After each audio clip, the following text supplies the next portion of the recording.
I let my sister stay in my $940,000 house, paid $2,800 bills, babysat for free.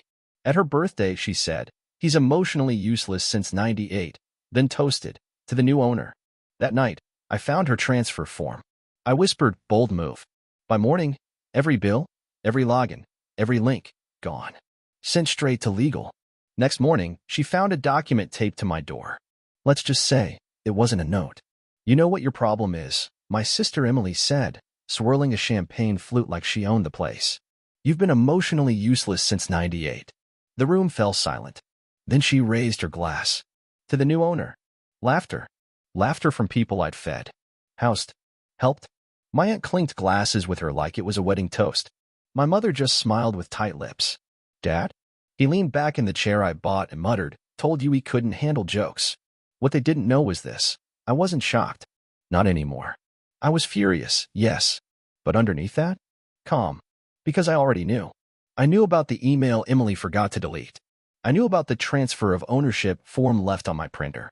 I knew about the phone call she made to my lawyer, pretending to be me. So when she toasted to the new owner, I didn't flinch. I just whispered, "Bold move." Then I excused myself from the table, walked into my office, and pressed send. Within seconds, my systems began the purge. Every login, every bill, every account. Gone. Unlinked. Transferred. The digital house of cards they built on my generosity? I pulled the bottom one out with surgical precision. At 6 a.m. the next morning, Emily found a document taped to the front door. Legal letterhead. My name in bold. Let's just say, it wasn't a note. You might think this is where the story ends. It's not. It's where it begins. Because this didn't start with the house. It started with everything they took before it. Years of just-for-now arrangements. Decades of free labor and invisible sacrifices. They thought I'd always be their emotional doormat. But they forgot one thing. I'm the door now. I didn't always have a $940,000 house. I earned it. Every square inch, every bill paid, every login, mine. But the second the paint dried on the walls, my sister Emily moved in like it was her birthright. "It's temporary," she said. "That guest room's just collecting dust. You have all this space. What's the big deal?" The big deal? She never left. At first, I told myself it was fine. I was the older brother. She was struggling after the divorce. I had a stable job in cybersecurity. I could afford to float her, a little. But a little turned into everything. She moved in with nothing. No bed. No plates. I furnished her room, gave her access to the smart home system, even added her name to the grocery deliveries. Then the bills started to grow. $2,800 a month utilities, water, HOA, trash, security, lawn, childcare. Because yes, I babysat. For free. I work remote. She used that as a reason. You're here anyway. Think of it as bonding time with your niece. I bonded. While she got her nails done.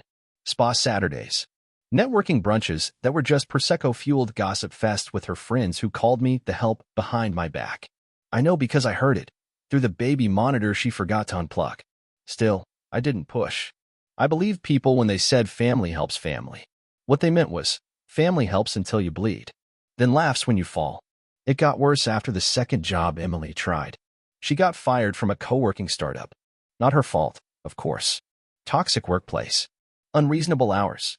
Then came the third job, ghostwriting for influencers. Lasted 2 weeks. Then she needed space to find her purpose. Guess where she found it? On my couch. I paid for her therapy, her Wi-Fi, her Uber account. She had the nerve to Venmo request me $16.79 for kids' snacks while I was on a business call with a Fortune 500 client. And when I tried to bring it up, "Oh my God, you're keeping a ledger now? Relax. You don't have kids. This is your version of giving back. You're not even using that room downstairs." Then she crossed a line even I hadn't predicted. I woke up one Saturday to find her in my office, using my credentials to access my tax folders. I asked what she was doing. She looked me dead in the eye and said, "Trying to figure out what you really make. You're hiding something. No way you afford all this on salary." She said it like a joke. But she wasn't joking. 2 days later, I got a call from my bank. Someone had tried to update my account information. The call came from my own home IP address. That was when I installed cameras. That's when I found out everything. Late at night, after I went to bed, she used my office to hold Zoom calls with real estate agents. Not for herself, for my house. She listed it. My house. Without my consent. With an unofficial document she mocked up she made in Canva. Canva. I would have laughed, but I was too stunned. I watched her tell some guy from Compass Realty he's checked out emotionally. This home deserves a new story. A new owner. That's where that birthday toast came from. She was already laying the groundwork to take everything. And the rest of them? My parents? They let her. My mom, the professional enabler. Always saying, let's not fight. Always smiling at birthdays while Emily tore me down. My dad, not just silent, he cheered. He once told me, you should be grateful you have something to give. He said that after I handed him a $5,000 check to pay off Emily's credit card debt. A debt she got from buying a Louis Vuitton diaper bag. Her kid isn't even potty trained. They didn't see me as a brother or a son. They saw me as leverage. When I finally started saying no, the smear campaign began. First, family group chat. Alex has been distant. He's not well. Then, maybe he's depressed? Someone should check on him. Then came the lie that broke me. Emily posted a selfie with my niece and wrote, some people disappear when it's hard. Others show up. Be the second type of person. I was upstairs when she posted that, feeding her kid while she got her brows laminated. I knew what I had to do. I opened the drawer in my office, pulled out the flash drive I kept for years. Every payment, every login, every timestamp. I even had voice memos. She once left me a voicemail crying, please cover utilities this month, just this once. She said she'd move out next month. That was 19 months ago. I downloaded everything to the drive. The false listings, the Zillow drafts, the Canva files, the messages she forgot to delete, screenshots of her telling her friend, if I play my cards right, this house is mine. That was the night before her birthday. I didn't sleep. I didn't eat. I sat in that chair and read every receipt of betrayal like it was scripture. By sunrise, I had a new folder, password protected, shared with my lawyer, titled Exhibit A, Family. Her birthday party wasn't supposed to be a war zone. Not in her mind, anyway.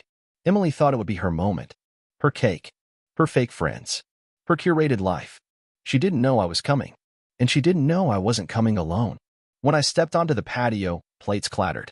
It was one of those perfectly staged backyard scenes. String lights, overpriced catering, white linen on rented tables. Emily stood at the head of the table like she was hosting the Oscars. I walked in wearing black. No smile. Just presence. Oh, she said, loud enough for everyone to hear. The house ghost speaks. Laughter. Nervous glances. Then she raised her glass. Since 1998, he's been emotionally unavailable, she smirked. But he still pays the bills. The crowd chuckled. To the new owner. They clinked glasses. I let them. I walked up to the main table, placed a small black folder in front of her, and said, calmly, Happy birthday, Emily. She blinked. Looked down. What's this? A cease and desist. Almost. She opened it.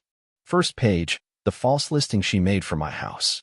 Second, an email from her to a real estate agent claiming she had full legal control.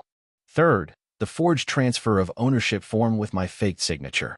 Fourth, the legal report from my lawyer. Highlighted words, fraudulent activity in bold. I didn't say a word. I let the pages talk. Then came the voice from behind me. I can confirm all of it. Emily froze. Jake stepped forward. Her ex. He looked clean, calm, but he held his own folder. My name's Jacob Thorne. I dated Emily Harris for 11 months. During that time, she manipulated me into co-signing loans, opening shared accounts, and giving her access to my personal passwords. He opened his folder, began pulling out printed screenshots. She made fake messages from her brother to justify her behavior. She used edited voicemails, fabricated evidence. I kept everything. I didn't come here for revenge. I came for truth. Her wine glass hit the ground. Someone gasped. Jake continued. Here's a transcript of the audio file she made to ruin her brother. Listen to the cuts. Different tone. Wrong timestamps. It's spliced together. Badly. I took out a small Bluetooth speaker from my pocket. Clicked play. A mechanical voice filled the patio. You're. Cut. Nothing to me. Cut. I've always hated you. Choppy. Obvious. This, Jake said, is what she tried to use against him. This is how far she went. Emily's eyes were wide now. Her hands trembled. No, this is taken out of context, she shouted. I turned to her. The context is your folder labeled FAM on the hard drive. You know, the one you forgot to unplug. Murmurs now. People shifting in their seats. And since you like surprises, I said, here's another one. I pulled out a final document. Printed on legal letterhead. Revocation of tenancy and digital access. Effective immediately, all access Emily had to my home. Smart locks, internet, bank links gone. A notarized eviction with 72-hour notice. Pre-approved by my attorney. Sent to the county that morning. Already filed. You forged my name to take a house you didn't pay for. You built lies from sound bites and screenshots. You made me the villain in your movie. I leaned closer. Now I'm writing the final scene. Jake wasn't done. This isn't just about him. She did it to me. To her old roommate. To her last boss. He turned to the crowd. She's not misunderstood. She's calculated. Get out. Emily screamed. Funny, I said. That's exactly what the court order says. Dad stood up then. Loud, blustering, red in the face. That's enough. You're humiliating your sister on her birthday. What kind of man are you? I turned. Locked eyes. The kind who pays the bills while you sit back and drink my scotch. The kind who paid off your debts too, remember? He flinched. Mom finally spoke, her voice shaking. You didn't have to do this here. I did, I replied. Because you only hear me when others are watching. There was silence. A long, delicious silence. Emily stormed off into the house. Jake handed me a flash drive. She tried to ruin both of us. Now she can sit with the consequences. I pocketed it. Thank you. As I walked toward the gate, I turned back once. By the way, I said to my father, since you co-signed Emily's old loan using my address, check your email. The bank's been notified. Fraud is tricky like that. Then I looked at the guests. Next time you toast to the new owner, maybe ask who actually owns the deed. And I walked out. No one followed. No one clapped. No one said a single word. But that night, the locks changed. The passwords were reset. The legal firm confirmed receipt of all evidence. And the next morning, Emily found a second document taped to the door. It wasn't a note. It was the final warning. After that night, I didn't say a single word. Not to her. Not to them. No angry text. No warning calls. No late-night essays about boundaries or trauma or healing. I just began disconnecting. The first thing to go was the electricity account. Then the Wi-Fi. Then the smart lock access she used through her phone.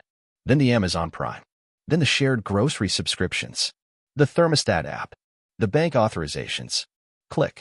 Click. Click. It was like quietly unscrewing the bolts from a stolen vehicle while the thief was still inside. I didn't announce anything. That would have been a performance. I wasn't trying to make a scene. I was cleaning house. 2 days after the birthday debacle, I got a call from our HOA manager, Danielle, someone Emily used to talk down to like she was beneath her. She left the keys in the lockbox, she said plainly.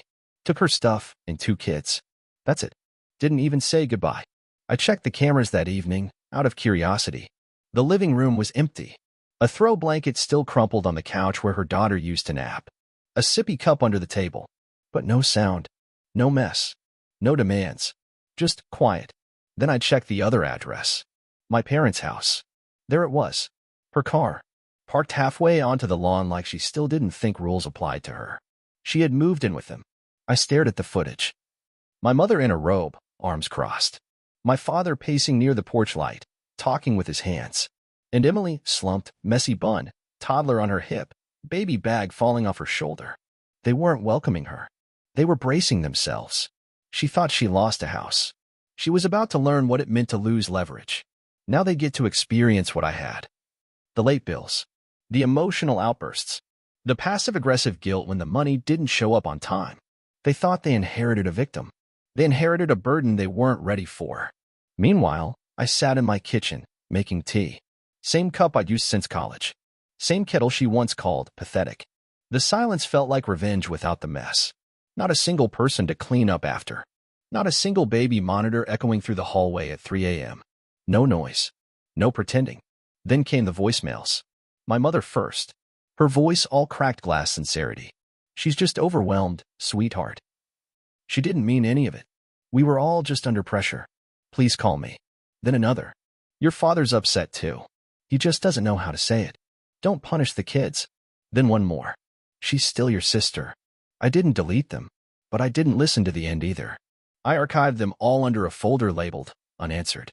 filed beneath the one titled, Debt Paid in Full. The only message from my father came 3 days later. Short, cold. You've made your point. Enough. No greeting. No name. As if we were rivals in a chess game, and this was his formal resignation. Emily texted, finally, at 2:14 a.m. I don't expect you to forgive me. The kids miss you. That one made me pause. Just for a second. But I didn't respond. Let her explain to her kids why their uncle doesn't visit anymore. Let her lie again. I wouldn't correct her. Let the truth grow teeth in silence. No videos. No blog post. No dramatic legal update. Just cold execution of boundaries they thought I wasn't capable of enforcing. I changed all the passwords. Closed the spare card I gave her for emergencies. Changed the locks. Updated the trust with my lawyer to exclude anyone sharing my last name. I didn't make noise. I became the lock they couldn't pick. A week passed. Then 2. One afternoon, an envelope slid under my door. No stamp. Hand-delivered. I opened it cautiously. Inside, just a folded piece of paper with 7 words, scribbled in my sister's handwriting. If I beg, will you listen now? I folded it twice. Placed it in the back of a drawer I rarely open. No, Emily. I won't. This wasn't punishment. This was subtraction. She had been evicted from my space, but more importantly, from my story. And stories, unlike houses, don't have guest rooms. The next time I checked the cameras, her car was gone. She wasn't at my parents' anymore. I don't know where she went. I didn't care. Let her wander. Let her rebuild. But not here. Not ever again. The house stayed quiet. So did I. And for the first time since 1998, I didn't feel like I owed anyone an explanation for that. I found the box by accident. It was buried in the back of my storage closet, behind old tax folders and a box of Ethernet cables. I hadn't opened it since the day I moved in. I knew exactly what was inside. That's why I had avoided it. The lid stuck for a moment before giving way with a tired creak, like the box itself didn't want to be opened. Inside, a tangle of papers, yellowing envelopes, faded photos, pieces of a family I no longer claimed. At the top sat a letter, still sealed. My name was written on the front in my father's handwriting. Block letters. Sharp. Cold. It had been in that box for over a decade. He once gave it to my mother and told her, "Give this to him when he's old enough to understand." I guess I was finally old enough. I held it for a minute. Maybe 2. Part of me still wondered if it held something human. Something redeeming. An apology. A confession. A scrap of softness that might explain everything. But the weight in my chest told me the truth. He never wrote apologies. Only justifications. I opened it. It started with one line. I never wanted a son. I stood still. There it was. Not shouted in a drunken fight. Not muttered in anger. Written. On paper. Permanent. He went on about legacy. About duty. About how I'd always been soft and too sentimental to carry the Harris name forward. He called my childhood a tax he paid. He said I was lucky he provided anything at all. He ended the letter with, "If you ever make something of yourself, don't thank me. I didn't do it for you." He signed it, folded it neatly, and left it behind like a final slap. I didn't cry. I didn't scream. I just walked to the kitchen, picked up the matches I kept for candles, grabbed a metal mixing bowl, walked outside. The sky was orange. The wind was still. No neighbors. No noise. I struck the match, dropped it onto the letter. It flared instantly. Years of silence, resentment, confusion, all burning in a perfect circle. I dropped it in the bowl and watched it crumble. Then the photos. The family portrait from 2002, my hand on Dad's shoulder. Fake smiles. I burned it. The birthday card from my sister that said, "You're the best brother when we need you." Burned. A receipt for the car I bought my father before he mocked me in front of our relatives. Gone. Page by page. Memory by memory. Not because I hated them. Because they were never mine to begin with. They didn't raise me. They used me. And I had finally stopped allowing it. When the last scrap of ash curled and died, I dumped the bowl in the bin. Closed the lid. And for the first time in my life, there was nothing left to explain. No more evidence to keep. No more ties to hide behind. No more legacy to carry. They gave me nothing I wanted. So I gave it back in flame. This wasn't revenge. This was freedom.